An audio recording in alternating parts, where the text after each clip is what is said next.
if I told you that you could create a really cool looking fun fold card that has depth and dimension inside the card? It's one of those that'll make people say, "How did you do this?"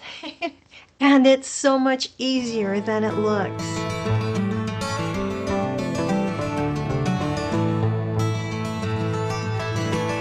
Hi, I'm Julia with Julia Sue's Stamping. If this is your first time here, then welcome. And if you've been here before, then welcome back.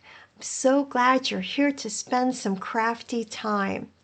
If you're watching the premiere, please hop over into the live chat, say hello. If you're watching the replay, leave me a comment. I love knowing that you're here. Today I'm going to be sharing with you a fun fold card. Some people call it a diorama, some people call it a tunnel card, but no matter what you call it, it's gorgeous. And people are going to be asking you every time you give it to them, how in the world did you make this? It's just one of those really fancy looking cards that's super easy, especially after I break it down for you. We're going to be creating a very simple version together, and then I'm going to show you some variations that you're going to love. Truly, by the end, you're going to realize that you're able to make this with whatever supplies you already have in your crafting stash. If you enjoy ideas that are fun, they're practical, and easy to recreate, be sure you give the video a thumbs up and please hit that subscribe button. It helps my teeny tiny business so much more than I could ever tell you. I also have a free downloadable PDF tutorial, and the link to the blog post where that is linked is down in the description. So please be sure you check it out. All right, well, I think we should get started. How about you? Let's go. We're going to go ahead and start this card with a basic white card base. It is your usual size, the 8.5 by 5.5. It has been scored at 4 1/4. Now, I have decided before I fold it, I'm going to do a couple of steps.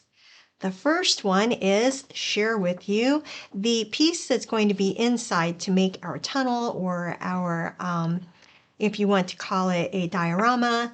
And so this has been cut to be 8 1/4 by 5 1/4. I have scored it at 4 1/8 because that's half of 8 1/4, right? And then I scored it at 2 inches, turned it around, and scored at 2 inches again. So I'm going to show you the fold of this. I'm going to go ahead and do it in the middle at that 4 1/8 mark. Then I bring in the sides. So I'm basically going to be making a W. The Designer Series paper I decided to use for this is the Mixed Up Patterns. Now I have a W, right, or an M. I guess this way it looks like a W. Yay. Okay, so the first thing I'm going to do with this is I'm going to cut out the center. I could use any die cut I want, or I could use even a paper trimmer if I was skilled at making sure I got it into the center. What I decided to use for this card is the Scalloped Blooms dies, and I'm also going to be using the stamp set of these Scalloped Blooms. The die I've decided to use, so it's not too big and not too small, is this one that's right in the middle of all of them. I'm going to put the top part of it on the folding line, on the score line, and the bottom in the middle on a score line, so that it's pretty much in the center and from the top and bottom as well. Then this gets die cut out. This is our end result. So it's got a really nice hole in the middle. If I put it onto my card base, you can see where it will end up going.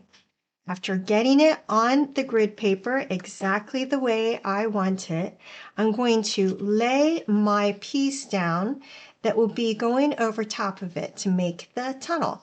And I know then where I want my stamp to go. I am going to have this be a landscape style card. So I'm putting it pretty much in the center area there. All right, now lift this up carefully. Now I will put down the positioner piece, pick up the stamp. Now I'm not worried it moved because I have it exactly on the sides and I know where it needs to be. Okay, I'm ready to ink this up with some Misty Moonlight ink.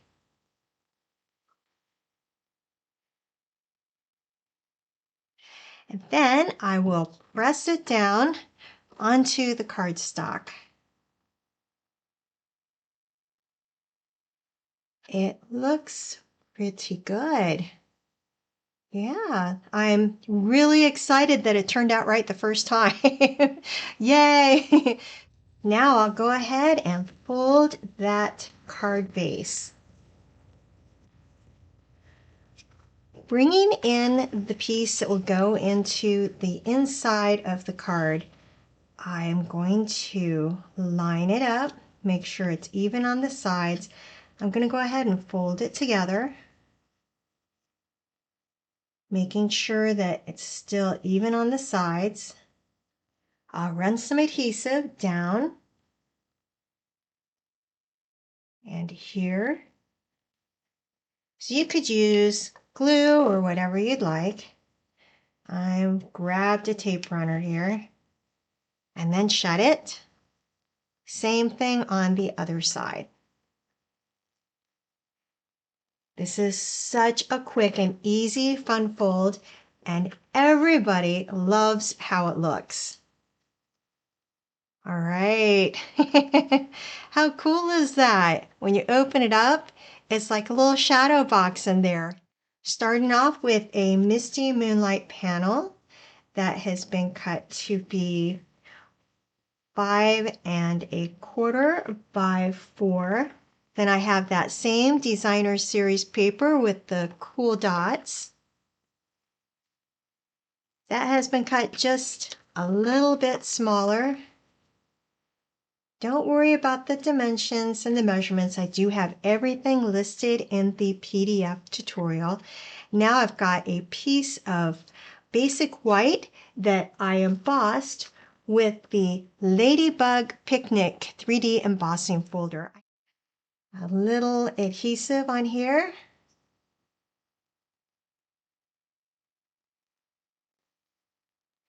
Placing it onto the card front, and I want it to be about even from the sides and top and bottom. Okay. Grabbing my Under the Sun ephemera pack today. It has a lot of these colors in it, and I thought it was perfect with the Ladybug Picnic. So I've got some pieces of watermelon I'm going to use. Sun as well. And from the Sincerely Noted, I'm going to grab this Just a Note piece of the ephemera. I added way more rhinestone basic jewels than I usually do. On this embossed panel, though, was this great little pattern, and I decided to follow it with a little extra bling. I guess I was feeling a little blingy. I love how it turned out, though. Just a note. Thank you for being there for me. I know exactly who I'm going to send this adorable card to. And there's plenty of room to write.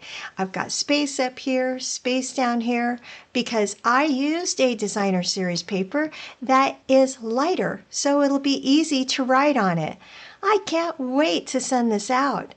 And because it is lighter with the designer series paper inside, it is still thin and it won't cost me any extra postage to send this out. Wait until you see the variations I have to share with you. Here's the first one I want to share, and it's using Lily of the Valley stamp set and the coordinating dies, as well as the gorgeous paper that goes along with that suite. It's so beautiful. I've got lots of greens and some into the blue family there with the Grateful for You, and then inside this portrait style card, to a forever kind of friend. I've got a little peek of one of the stems of Lily of the Valley inside as well. Again, I chose a light designer series paper so that there'd be room to write to the recipient inside. So gorgeous. And this one is actually a diorama style card. I used the relaxing Waterside for this one. It's got the coordinating dies and stamps and the paper that goes along with that suite as well. Inside, it's got a little scene inside our shadow box. How sweet is that? I used the technique of mirroring using the seagull stamp so that I had two seagulls, but they didn't look exactly identical. I'm really excited about that. That was with the silicone craft sheet. And in this one, because this is a darker designer series paper, I created a space to write with a couple of more stamps in there from that stamp set. So I think anyone is going to love to get this card, don't you? If you don't already have a Stampin' Up! Demonstrator, I would love to be your crafty cheerleader. See? That's all there is to it. It really looks complicated when you're looking at that finished card, but once you know how the construction goes, it's so easy to recreate this. And the possibilities are nearly endless. I'd love to know which one of these versions is your favorite. Please leave me a comment below. I love hearing from you, and I promise I'll respond as soon as YouTube lets me know that you left your comment. Don't forget to grab your free PDF tutorial before you go. Thanks so much for spending a bit of your day with me. I hope you have an absolutely fantastic day today and that you have a chance to get inky. Bye!